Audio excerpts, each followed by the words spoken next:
दोस्तों, हमारे जीवन में जो कुछ भी हम तकलीफ, रोग, दुख, बीमारी, जो कुछ भी हमारे जीवन में इस वक्त आप कठिनाइयों से या जो कुछ भी जीवन आप जी रहे हो, उसका सीधा जो कारण है वो है हमारे कर्मास। पिछले जन्म के कई कर्मास हैं, पास्ट लाइफ के कुछ कार्मिक है काउंट हैं जो कि हम इस जन्म में उसे भुगत रहे हैं एक फल के स्वरूप में। अगर अच्छा हो रहा है तो हमने लास्ट बहुत सारे अच्छे कर्म किए हैं जिसको हम अभी ले रहे हैं, और अगर कुछ बुरा चल रहा है, जैसे कि आपने कभी किसी का बुरा नहीं किया फिर भी आपके साथ बुरा हो रहा है, तकलीफें आ रही, रोग आ रहा है, दुख आ रहा है, कष्ट आ रहा है, तो ये भी पिछले जन्मों के कर्मों के फल हम इस जन्म में भुगत रहे हैं। अब सवाल ये उठता है कि इसे ठीक कैसे किया जाए। तो हमारे पुराणों में, हमारे सनातन धर्म में, हमारे ऋषि मुनियों ने इसे कहा है कि ध्यान, ज्ञान और साधना के जरिए आप अपनी पिछले जो भी कार्मिक, हमारी कार्मिक अकाउंट है उसे हम स्थिर कर सकते हैं।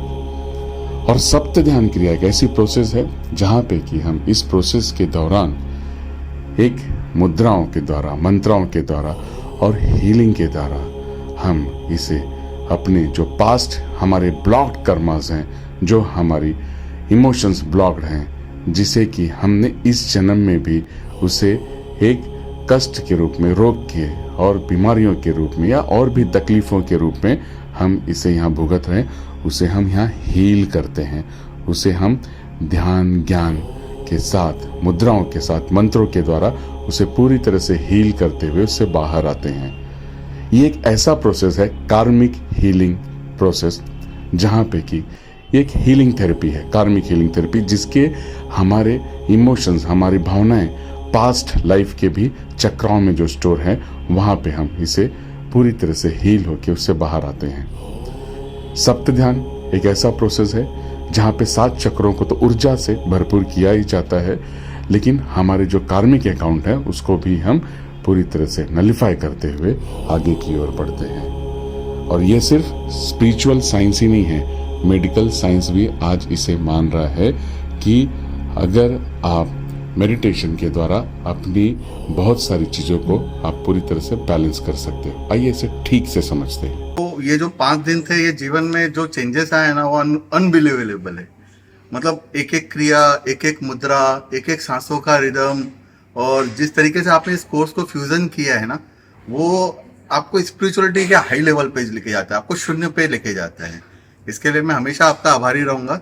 और मैं एज ए डॉक्टर बताना चाहता हूँ कि बहुत सारे बीमारियां जो होती है, साइकोसोमेटिक डिसऑर्डर होती है, हमारे एंजाइटी, फियर और ये सब जो एक फैक्टर होते हैं जो आगे चल के हमको बीपी, शुगर वगैरह देते हैं, तो इस तरह के कोर्सेज से आपको इस बीमारियों से लड़ने में बहुत मदद करेगी। एज ए डॉक्टर, जैसे यू आर ए डॉक्टर, तो आप मेडिकल साइंस के हिसाब से और स्पिरिचुअल साइंस के हिसाब से what changes you can see, मतलब जो 5 डेज में डे 1 था। As a doctor we are also working under stress. ऐसे नहीं बोल सकते डॉक्टरों को प्रॉब्लम नहीं होता, हमको भी फिजिकल प्रॉब्लम है, स्ट्रेस लेवल रहता है, नींद का इशू रहता है, तो sometimes we also take some medicine to fight all this problems. लेकिन जब मैंने ये कोर्स किया 2-3 दिनों के अंदर, तो आपको नहीं होगा, मैं स्लीपिंग पिल्स लेता ही हूँ, मेरे को भी एंजाइटी का थोड़ा डिसऑर्डर, एंजाइटी का थोड़ा फैक्टर है मेरे को, लेकिन 3 दिन से मैंने किसी भी प्रकार की कोई गोली नहीं ली। पहले दिन थोड़ा तकलीफ हुआ सोने के लिए, लेकिन लास्ट का 2 दिन मैंने विदाउट मेडिसिन बहुत अच्छी नींद लिया हूँ। और मेरे लिए तो जो चीज़ नहीं रहती उसका इंपॉर्टेंस सबको पता चलता है, मेरे लिए तो नींद ही दुनिया में सबसे मूल्यवान चीज़ है। तो जो 2 दिन में मेरे को अच्छी नींद आई है, तो डेफिनेटली ये कहीं ना कहीं आपके फिजिकल और मेंटल लेवल पे ये कोर्स जो है बहुत काम करता है। और मैं सभी लोगों को बोलूँगा कि ये कोर्स एक बार जरूर कीजिए। मैं एज ए डॉक्टर बताना चाहता हूँ कि बहुत सारे बीमारियां जो होती है, साइकोसोमेटिक डिसऑर्डर होती है, हमारे एंजाइटी, फियर और ये सब जो एक फैक्टर होते हैं जो आगे चल के हमको बीपी, शुगर वगैरह देते हैं, तो इस तरह के कोर्सेज से आपको इस बीमारियों से लड़ने में बहुत मदद करेगी। और मैं हमेशा आपको ये एक प्रकार का आभार भी दूंगा, और आपसे रिक्वेस्ट भी रहेगा कि आप अपने इस ज्ञान को उल्लासनगर के सभी लोगों में पहुंचाते रहिए।